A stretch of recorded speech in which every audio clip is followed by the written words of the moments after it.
Hello, Telesur English presents a new episode of China Now, a Wave Media's production that showcases the culture, technology and politics of the Asian giant. In this first segment, China Currents dives into the top stories of the week, including China's rocket that launched Pakistani satellites into space, and also Shanghai's new world record, among other topics. Let's see. China Currents is a weekly news talk show from China to the world. We cover viral news about China every week and also give you the newest updates on China's cutting-edge technologies. Let's get started. Welcome to China Currents, your weekly news report on the latest development in China. I'm Lisa. In this episode, Biden's sanction against China's drone maker DJI troubles Trump. China's rocket launched Pakistani satellites into the space. Shanghai sets a new world record. First, let's start with Trump's big day. On the 20th of January, Trump delivered his inaugural speech indoors at the US Capitol, breaking a long-standing tradition of hosting the ceremony outdoors. This choice typically results in a 60% reduction in live audience size, which is why no US president has opted for this in the past 40 years. So, why would Trump, who is known for his love for the spotlight, make such a decision? CNN suggested it was because of cold weather, but the real reason might be tied to concerns about DJI, the Chinese drone maker. Trump had previously survived 2 assassination attempts, which led the Secret Service to ramp up security for the inauguration. According to NBC, Special Agent Matt McCall, who was in charge of the president's safety that day, noted they were preparing for potential drone threats. Given what we've seen in the Ukraine war, avoiding exposure to the sky is often the safest route when it comes to drones, and it looks like Trump's security team took that to heart. But why wasn't Biden concerned about drone threats during his inauguration? The answer lies in DJI's geofencing technology. Since 2015, after a DJI drone inadvertently entered White House airspace, the company has installed geofencing at the US government's request. This technology uses GPS to prevent drones from flying over restricted areas such as White House, airports, and military bases, effectively preventing drone-related terrorist incidents in the US for years. However, just before Trump's inauguration, on the 13th of January, DJI announced it would unlock its geofencing in the US, replacing non-fly zones with enhanced warning zones. This meant that if a DJI drone flew over restricted areas, the system would only notify the operator, leaving it up to them to decide what to do. Foreign policy raised alarms about this, especially since a month earlier, unidentified drones had caused panic in New Jersey, and FBI was still trying to figure out what happened. For US law enforcement, which doesn't have many ways to counter drones, this change could be a big problem. But really, the US government has to look in the mirror here. Keeping drones out of the restricted airspace is its job, not DJI's. The FAA even admitted that it doesn't require drone manufacturers to include geofencing. Other American companies like Skydio sell drones without this feature, meaning DJI has been voluntarily maintaining a protective geofencing system at its own cost for years. Instead of being thankful for this, the US government added DJI to the list of Chinese military companies in October 2024, slapping on sanctions under the guise of national security threats. Given this treatment, why would DJI want to keep helping the US? It makes sense that they stopped providing geofencing service in the US. According to Politico, the day after DJI removed its geofencing on January the 14th, several US intelligence and law enforcement agencies issued a joint warning that Trump's inauguration was a potential target. This was due to over 700,000 users on Telegram threatening to assassinate Trump the day after the election, following a video from a media outlet linked to the Islamic Revolutionary Guard Corps. Maybe if Trump hadn't used a drone to take out Soleimani in 2020, he wouldn't have faced such intense security concerns, regardless of DJI's geofencing status. He might have been able to hold his inauguration outdoors instead of staging a tough guy under the Capitol's Iron Dome. Moving on the 17th of January, China's Long March 2D rocket successfully launched Pakistan's PRSCEO-1 satellite into orbit. This is a big win for China's space program and marks the 556th flight of the Long March series. The PRSCEO-1 satellite, developed by Pakistan's space agency, is going to help Pakistan keep a close eye on environmental changes. It will help provide important data that can support sustainable development projects in the country. But China isn't just working with its neighbors. Back in December 2023, the Long March 2C rocket launched the satellite for Egypt. Plus, China has teamed up with Brazil to develop 6 satellites, 2 of which are already in action. These satellites are crucial for monitoring flooding, extreme rainfall, and even deforestation in the Amazon rainforests. Interestingly, while China is making these advancements, SpaceX Starship had a tough day on the same date. It exploded during its 7th test flight, and debris scattered over a wide area, reportedly reaching parts of the Caribbean. This caused some major disruption in air traffic with multiple flight delays and rerouting. There are also environmental worries about this debris, especially since it would impact habitats for endangered species. After another explosion in 2023, debris ended up in crucial nesting areas for endangering piping plovers. George Starr, a sustainability scientist at the University of Massachusetts, summed it up well. Musk is a complicated figure. On the one hand, he's played a crucial role in popularizing EV and battery storage with Tesla. On the other, he's flying space tourists on missions that create a huge amount of pollution. Next up, let's move to Shanghai, where over half of Tesla's EVs are made. On the 15th of January, Shanghai released its government work report, and there are some impressive highlights. First off, China's port has hit a major milestone, achieving a container throughput of 51.5 million standard containers. That makes it the first major port in the world to surpass the 50 million marks in a year, and also making the 15th consecutive year that Shanghai port has been recognized as the world's busiest port. Just to put this into perspective, back in 1994, the throughput was only 1 million containers, which means there's been an incredible 50-fold increase in international trade over the 30 years. But it's not just freight that's thriving.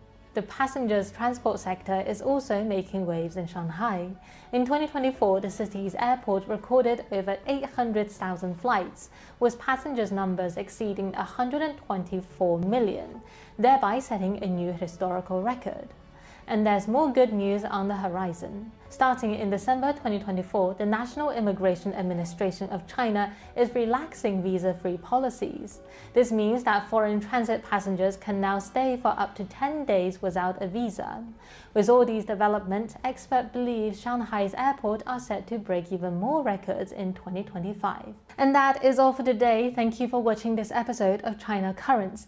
If you have any thoughts or comments about our show, please reach us at the email address below. We look forward to hearing from you and see you next time. And also, Happy Chinese New Year!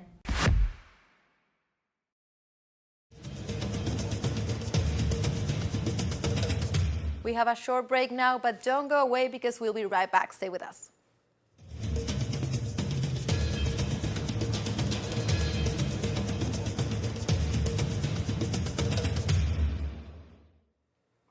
Welcome back to China Now. Today's Thinkers Forum welcomes economist John Ross and theoretical physicist Rong Uns. Let's have a look. They say, China is different to the West, which is absolutely true. Therefore, it must be China, which is wrong. But this is ridiculous because it's the Chinese economy which is growing faster. And therefore, what they should say is, yeah, China is different to the West, and it's the West which is less successful.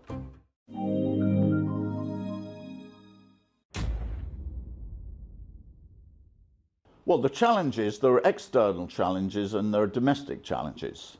The external challenge is obviously the attempt by the United States to slow down the Chinese economy, and the fact that is through tariffs and sanctions and so on. And that's the policy by the United States. And the other is that the global North economies are growing very slowly. The United States is growing on average about slightly over 2% a year, and the European economy is growing at 1% a year. So these are objective problems which confront China, okay? The biggest challenge inside is some confusions created by wrong ideas which exist in Western economics, in which people are trying to persuade China's economy to adopt basically the same structure as the United States. China's economy grows at about 5% a year. The US economy grows at slightly over 2% a year. If China's economy were to adopt the same basic structure as the United States, then it would slow down and grow at 2% a year. Then the United States would be very pleased with the situation, because in that case China would never overtake the US economy. And this is therefore a huge international debate. The most important debate, economic debate in the world, is the attempt of the United States to persuade China to adopt the same economic structure as the United States, in which case China's economy won't grow at 5% a year. It will grow at 2% a year. And this leads to various technical discussions about things like the percentage of consumption and the percentage of investment in GDP. But each of these has very, very big social forces behind it. I mean, if you look at it rather simply, China invests about 40% of GDP and grows at 5% a year. The US economy invests about 20% of GDP and grows at about slightly over 2% a year. Obviously, if China were to reduce its level of investment down to the level of the United States, that's to 20%, well then China's economy would also slow down to 2%. So therefore you have this weird debate whereby people say, look, China's economy doesn't look like the United States, or it doesn't look like the Western economy. No, of course it doesn't, because it's more successful. It's growing faster. If the Chinese economy looked like the United States, it would grow at the same, much slower speed than the United States. So it's a sort of bizarre discussion of sort of Western arrogance. They say, China is different to the West, which is absolutely true. Therefore, it must be China which is wrong. But this is ridiculous, because it's the Chinese economy which is growing faster. And therefore, what they should say is, yeah, China is different to the West, and it's the West which is less successful. Let me take a comparison, because Goldman Sachs recently produced a report which made exactly this type of argument. Supposing a company went to Goldman Sachs and said, we want to enter a new industry. Goldman Sachs, please come give us some advice. And what Goldman Sachs said, well, look at this is the industry. These are the companies which is most successful, and these are the companies which are less successful. You shouldn't copy the company which is the most successful. You shouldn't learn from the most successful company. You should learn from the less successful companies. Well, everybody would laugh at this just before they cancelled their contract with Goldman Sachs for giving them idiotic advice. But that's exactly what is happening with this Western argument, which is China is growing much faster than the West, or than the United States and Europe. Therefore, they argue that China must adopt the economic structure of the United States and Europe, in which case China will slow down. This is absolutely a bizarre argument. So, but nevertheless, the Wall Street Journal, the Financial Times, The Economist put out this type of stuff all the time. And therefore, this leads to unfortunately, some people in China copy this nonsense. And therefore, this leads to internal discussion in China. So those are the internal main ideological issues. There are then objective problems which can't be overcome quickly, in which China has the correct policies, but they simply can't be solved quickly. For example, research and development. China has by far the highest level of research and development as a percentage of GDP of any global South country. It's about 2.4% of GDP. It's almost twice that of the second one, which is Turkey. And it's ahead of some of the G7 economies, but it's still behind as a percentage of GDP, the United States, Japan, Germany. And China can't solve this problem quickly because it's not a question of money. The fundamental thing that you need for research and development is you need trained people. And it takes 20 years from somebody entering primary school to coming out the other end with an engineering PhD, which is the type of thing which is you need for research and development. So the increase in China's expenditure on R&D is held back not simply by money, if it was money, it could be solved immediately. It takes a long time to train such people. So these are real objective problems. So we may say there's 3 levels of problem. One is the slow growth of the United States and Europe and its attempts to slow down China. The second is foolish arguments which have no intellectual validity, which are put forward by the West to try to slow down China.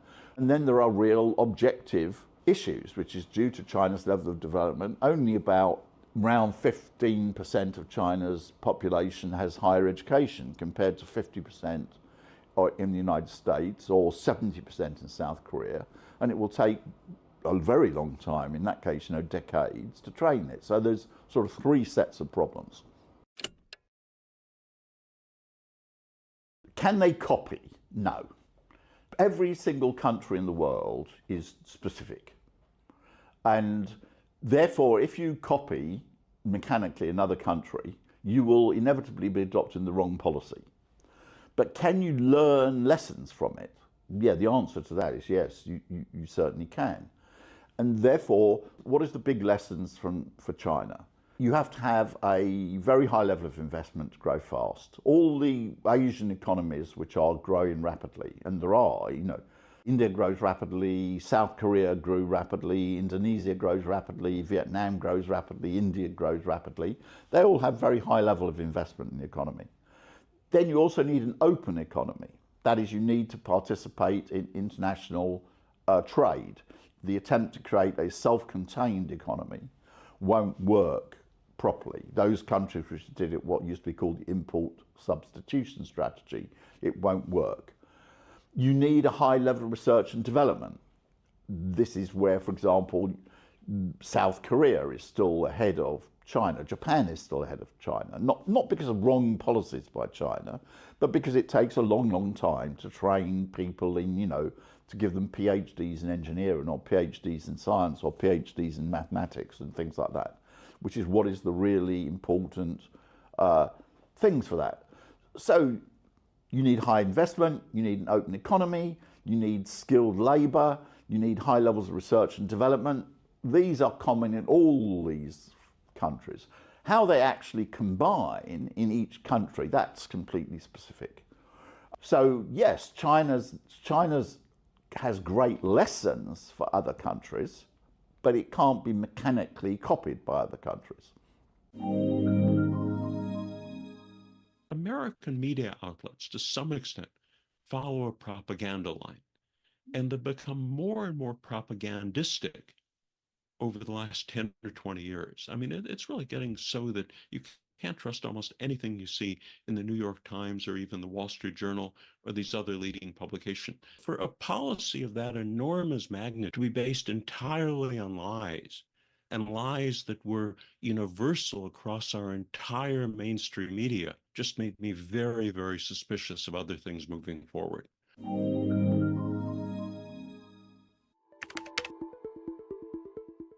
One thing that really was a turning point in my perspective was the Iraq War from, about a decade earlier, because, there had been absolutely universal coverage in the American mainstream media that Saddam Hussein had weapons of mass destruction, that he was developing nuclear weapons, that he had biological weapons. And it was just unquestioned. In other words, every media outlet had that perspective. And it was just absolutely shocking to discover that none of it was true. And that, many of the key figures in the American government had been aware that it was false. And probably many members of the media had been aware as well, but they still reported complete falsehoods, which, led us to the Iraq War. And I mean, the Iraq War was a huge shift in our Middle Eastern policy. I mean, it basically has led to now 2 decades of wars in the Middle East, destroyed numerous countries, killed or displaced many, many millions of Middle Easterners, and cost the American public probably something like $7 trillion in spending. So, for a policy of that enormous magnitude to be based entirely on lies, and lies that were universal across our entire mainstream media, just made me very, very suspicious of other things moving forward. So, I mean, basically the aftermath of the 9/11 attacks and the Iraq War was, a huge turning point in my perspective. And then, as I sort of started looking into other matters, and, the internet at that point was becoming more and more developed. In other words, there were more and more websites and resources available. I began becoming very suspicious of many things in the past as well. Because, if something so dramatic as a decision to go to war against Saddam Hussein, invade Iraq, basically try to occupy the country, could be based on entire misrepresentations, then, I wondered whether things from 40 years ago or 50 years ago or 80 years ago might be distorted in the same way.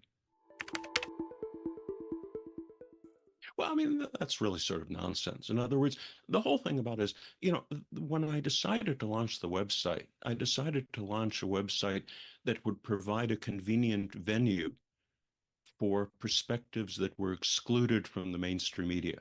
And, perspectives from all across the ideological spectrum. In other words, left wing, right wing, libertarian, those views that simply could not find a place in the mainstream media were very welcome on our website. So, that certainly includes a lot of very right wing individuals, but also includes a lot of very left wing individuals or people whose views don't really fit into one perspective or the other. In other words, who are sort of off to one side.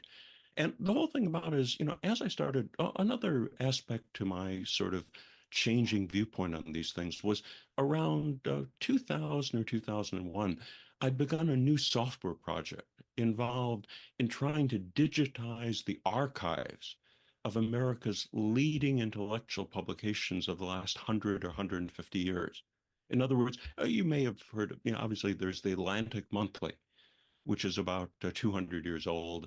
There's The Nation, The New Republic, Harper's, but there were also many, many dozens of other publications. I mean, probably well over 150 of them that at one time or another were America's leading intellectual magazines. In other words, these were the mainstream, very respectable publications.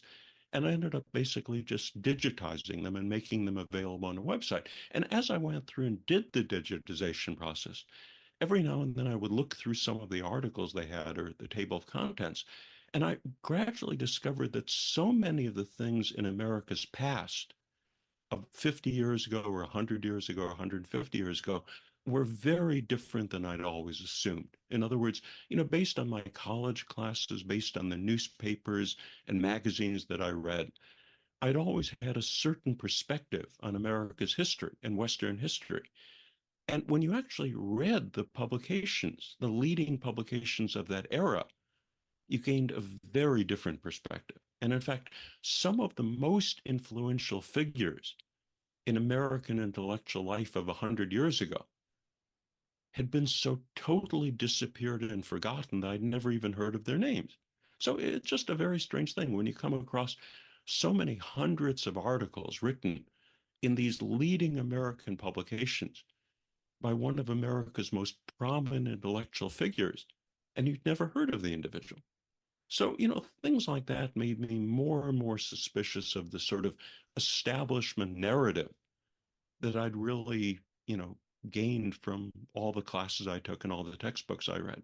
So, I mean, the whole thing about it is, as I saw that the past of America was so different than what I really thought it was, I realized that, in the same way that, for example, what I was seeing in the newspapers on a day-to-day basis about the Iraq War, about so many other things nowadays were different. But I mean, that had also been true in the past. So, the whole thing about it is when you're talking about, for example, American publications of 60 or 70 years ago, the most establishment, mainstream, respectable publications from then were saying things and writing things that these days would be considered ultra fringe lunacy. So, I mean, even for example, that would apply to the New York Times. In other words, if you look at what the New York Times was writing 50 years ago or 100 years ago, those would be the views that today's New York Times would regard as ultra fringe lunacy. And so, they obviously can't both be correct. In other words, the New York Times of 100 years ago and the New York Times today are saying such different things. They can't both be correct. And, probably neither of them are entirely correct. But I mean, the whole thing about it is, the range of ideological perspectives that are allowed in today's mainstream media is so incredibly narrow compared to what it had been in the past that I just thought it was important to provide a much broader range of ideas, which is basically what I did by, allowing the publication or republication of all of these controversial things from individuals all across the ideological spectrum. So, when you have organizations like the ADL or the SBLC or some of these other groups denouncing what I'm publishing, what they're basically saying is that the only ideas that should be permitted in American mainstream discourse are those considered respectable and acceptable today and not from 20 or 30 years ago, let alone 100 years ago. So, I mean, they basically, and the other funny thing about it is, as I started looking into the past of some of these organizations, for example, the past of the ADL, the views that it was founded on were extremely different than I had been aware of, and probably extremely different than most leaders of the ADL are aware of today. So, it's the sort of thing. What happened in the past is very, very different than what Americans assume was the case. America had been generally on very friendly with terms with China for decades. After, for example, Nixon's opening to China. In other words, we viewed China back then as a counterweight against the Soviet Union. And so China and the United States, in a sense, were quasi-allies in the last stage of the Cold War. And then when the Cold War ended, America stayed, reasonably friendly with China for the years that went forward. I mean, really, China was regarded just as another country in the world. I mean, ideological wars were over. The situation was very different. And then China, as it grew economically, became very important for American corporations. So many of the leading American corporations ended up investing in China, building their products in China, selling their goods in China. I mean, General Motors so earned most of its profits in China. I mean, Apple built most of its iPhones in China, and Chinese bought the iPhone. So, in other words, America had a very close economic relationship with China. And even though in some ways America sometimes was pulling back from China on the political level, on the strategic level, on the military level. I mean, with America's, for example, shift more towards going back on what we'd said towards Taiwan, under the Obama administration, under the Bush administration. I mean, still economically, America was very close to China, but it was really probably about 10 years ago when when many of the American geopolitical figures in DC realized that China's economic growth was continuing and that China basically was on the verge of surpassing America economically in purchasing power parity in terms of the real size of its economy. And it was continuing to grow so rapidly and was not, for example, following the financialization route that America had followed, really following more industrial capitalism, as someone like, for example, Michael Hudson has advocated, rather than financial capitalism. There was a sense that there might be a clash with China down the road. And that's actually when the talk of the Thucydides trap, that there might be an inevitable conflict between a rising China and a reigning United States for geopolitical control over the world. And so at that point, the American media started just being much more hostile towards China. And the way it works is, more and more negative things about China were emphasized every year, fewer and fewer positive things. So, for example, most Americans really developed a view of the Chinese economy having all sorts of problems, doing very badly. In other words, I would bet if you asked most Americans, even most well-educated Americans, whether the American economy or the Western economy as a whole or the Chinese economy was growing more rapidly, they would all agree that the American economy in the West was growing more rapidly than China, even though the truth is exactly on the other side. In other words, again, American media outlets, to some extent, follow a propaganda line, and they become more and more propagandistic over the last 10 or 20 years. I mean, it's really getting so that you can't trust almost anything you see in the New York Times or even the Wall Street Journal or these other leading publications. They're just not as reliable as they used to be sometimes in the past. And so by playing up all sorts of negative things towards China, they really caused more and more Americans to develop hostility toward China. And since America's media dominates the entire world, it's the global media, that obviously caused much more hostility towards China, not only among American allies, the Western countries that are in the America bloc, but also many third world countries as well. And that obviously was accentuated during, the COVID outbreak, because America, very falsely blamed COVID on China, claimed that it had leaked out of a Chinese lab, that it might be a Chinese bioweapon. And because America dominates the world of propaganda, those propagandistic tools did a lot of damage to Chinese reputation around the world. And, that takes a while, obviously, to recover. And it certainly injured America. It injured China's reputation tremendously among the ordinary American public. Because, the truth is, China coped extremely well with the sudden outbreak of COVID. Probably better than almost any country in the world. The lockdowns were very unpopular, but until Omicron came along, they were successful in stamping out the virus. While America had really the worst of both possible worlds, because we had the highest death rate of any developed country in the world, higher than any of the European countries, and we had a year or two of continuing lockdowns. So while ordinary Chinese were going about their business in a very normal sort of way, Americans were confined to their homes for a year or even 2 years, with the intermittent lockdowns being both very ineffective and also very problematic for ordinary American daily life. So many of our businesses went under. So much of our economy was really severely damaged by the COVID lockdowns. Industrial policy is not just subsidy. It's not about just throwing money at the problem. That's not what the industrial policy in China have done. One usually characterizes a country like China without a Western-style democracy as more prone to having a grabbing hand. Instead, the local government officials had a helping hand. The local governments often bend over heads over heels for the promising companies.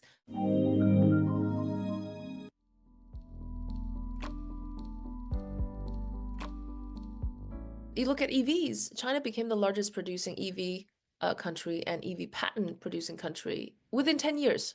What China's inherent advantage is, I do think that the state plays a critical role when it comes to new strategic emerging sectors, new sectors which needs a boost, a jumpstart.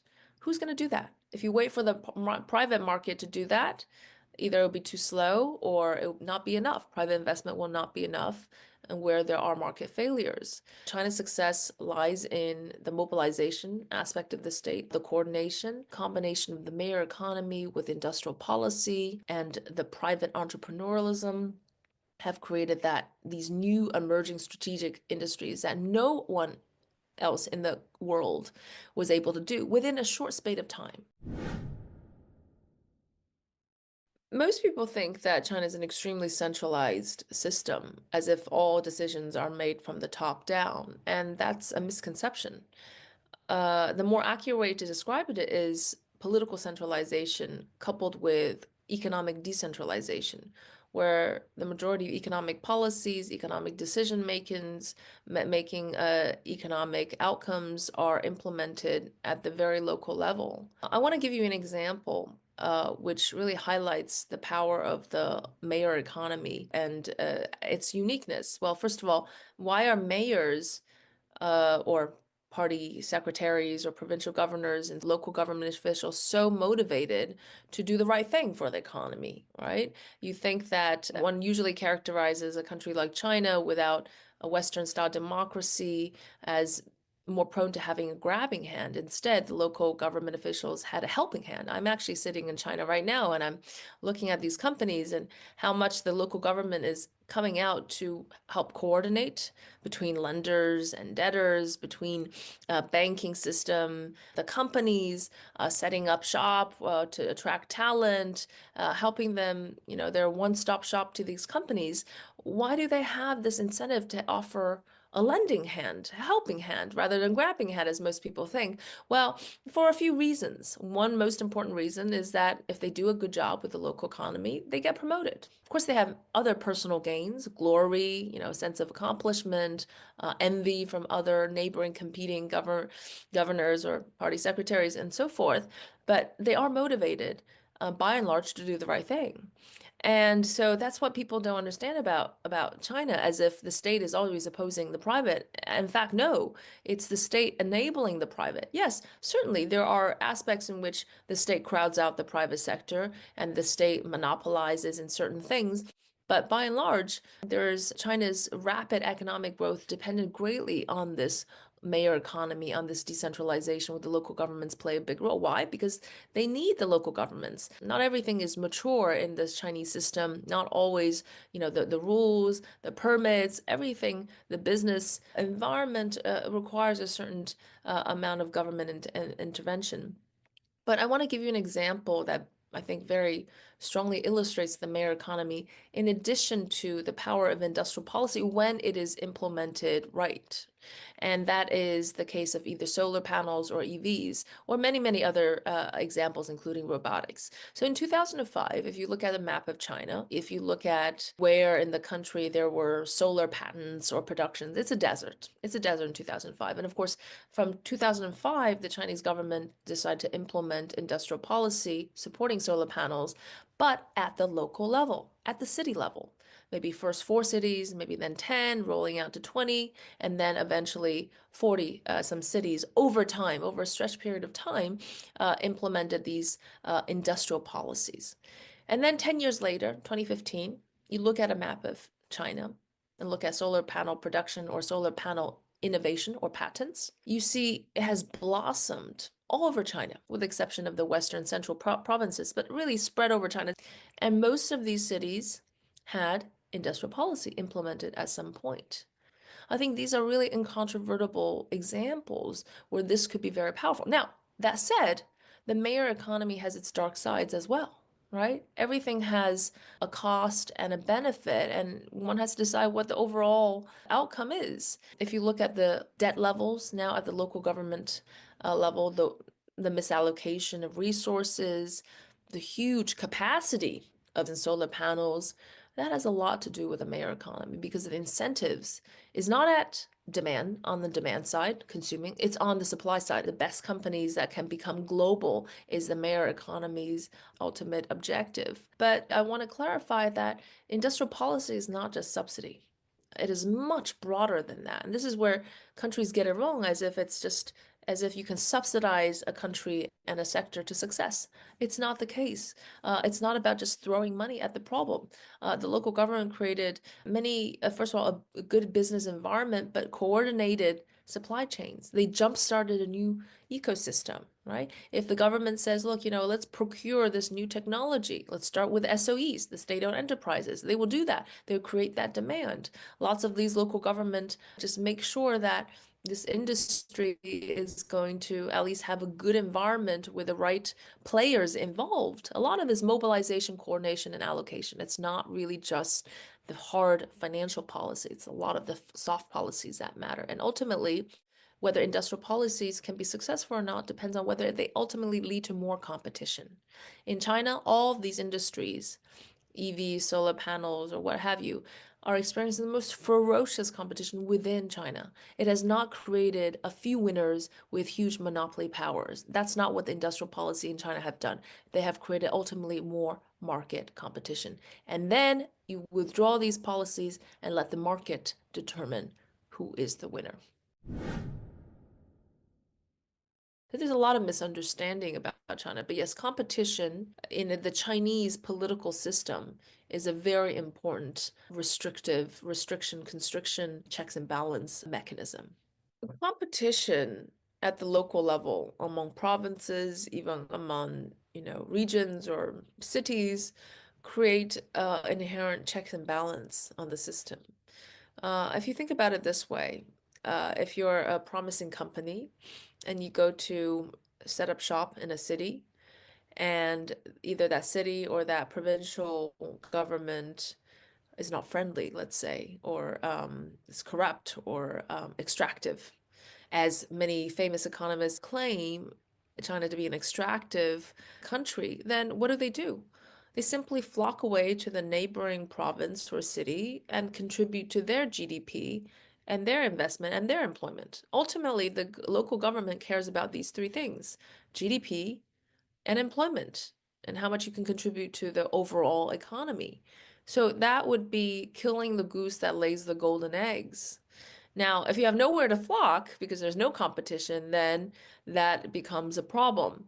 So the local governments often bend over heads over heels for the promising companies. We mentioned about NEO and some other EV companies. There was huge competition among the local governments who can bid for NEO. In fact, I am just talking to a startup, not even a startup, an idea that has been very promising. The Beijing government said, look, whatever the Shanghaiese government will offer you, we're going to match and we're going to actually increase that. This is not even on something that has already succeeded. What does it mean that local government create this competition creates this constraint of local government behavior? And again, another misunderstanding is that these government officials it's not the case that they have no checks and balances and no monitoring going on. In fact, monitoring surveillance is everywhere. It's even coming from the civil society itself.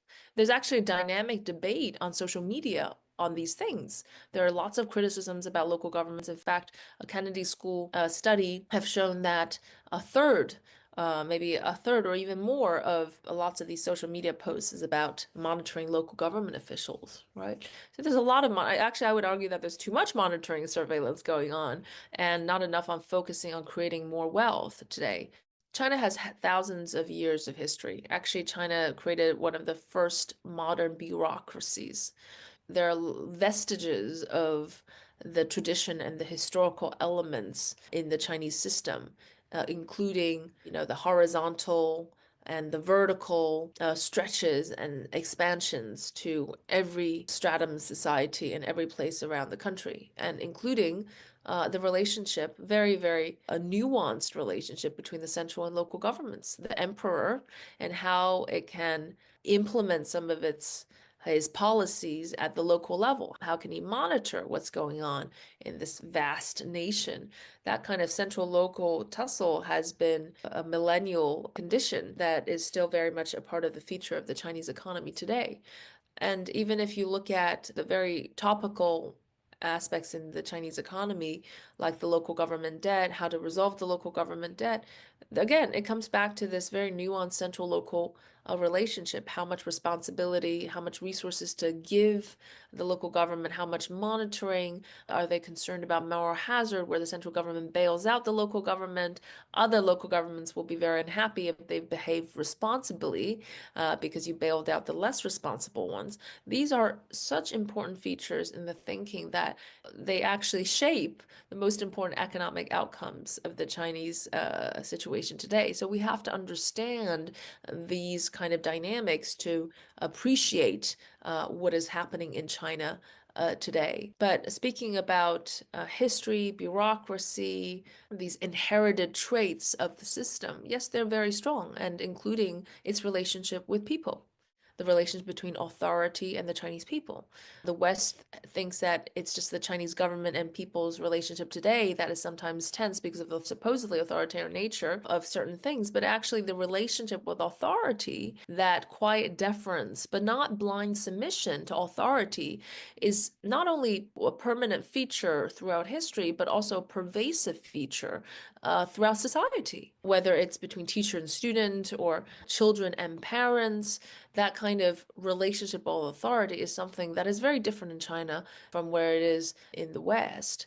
And I think that people should just have a much more open-minded view about different perspectives.